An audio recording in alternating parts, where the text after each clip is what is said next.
Hello, welcome to Travel Tales with Judith. I share stories and experiences about a lifetime of journeying. A number of years ago, when I was younger and Yugoslavia was still Yugoslavia, I happened to be spending some time in Denmark and I had the chance to go and visit Yugoslavia. And it was going to be rather a momentous trip for me because it was going to be the first time I traveled alone.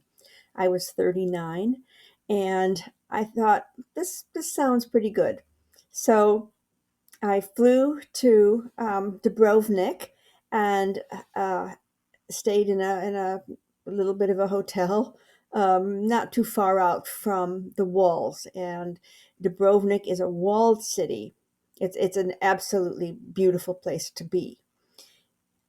There's an island just across the harbor from Dubrovnik. It takes just a few minutes to get over there on a ferry. And this island is lovely. It's called Lokrum. And there's restaurants, and it's just a beautiful little island. And on one end of the island is what they call there a nudistic beach. Well, I was on my own. I didn't know anybody. I thought, okay, it's hot weather, it's summer, I'm going to go over to the nudistic beach. I happened to have with me, for some reason, I had a pair of flippers and goggles because maybe I thought I could see underwater at some point on my week that I was going to be spending in that area. So I took the ferry and I took the path over to the nudistic beach. Now, this beach was a rock beach, and I don't mean rock pebbles, I mean slabs of rock where people would lie down for the sun and get, and sunbathe and spread their towel out on the rock.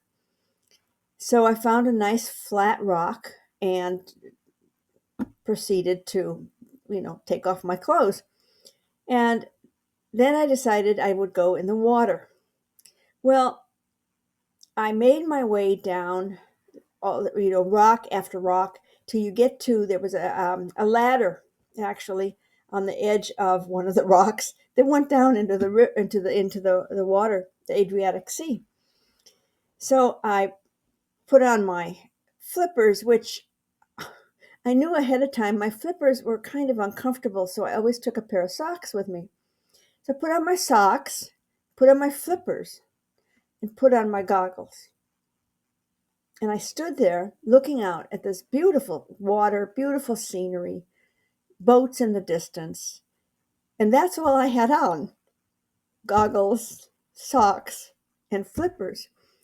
And while I stood there and thought about what I had on and what I must look like from maybe one of these boats that was passing a little bit too closely, I couldn't help but laugh because I felt so freed up. There was no judgment on me. There was no judgment at that moment on myself. I was perfectly comfortable in this ridiculous looking outfit, if you can even call it an outfit, and just delighted, just delighted with how I felt in that moment. So I think I learned from that sometimes we are much too self-critical in what we do and how we do it. But in that moment, and some moment has stayed with me all the way up to now, which is probably close to 40 years later. But that moment, I felt the most liberated and practically joyous and free that I've ever felt